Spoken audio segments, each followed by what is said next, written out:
Today, I'm going to tell you a story about the empty school bag.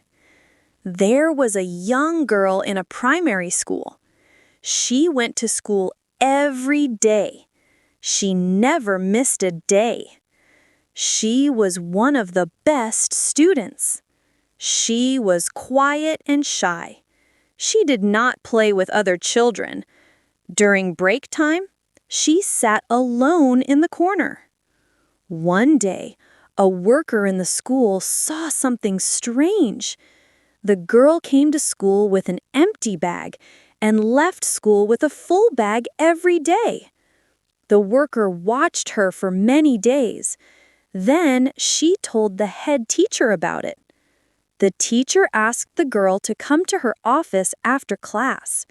When the girl came, her bag was full as usual.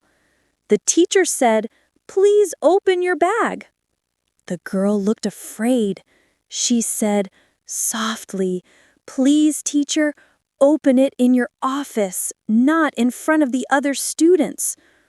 The teacher agreed. She thought maybe the girl had stolen something.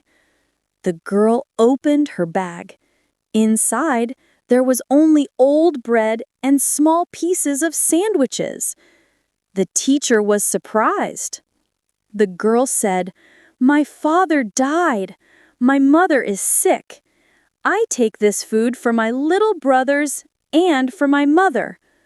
The teacher's eyes filled with tears. The girl continued, "We have no money. We live in a small, broken house. We thank God for everything we have."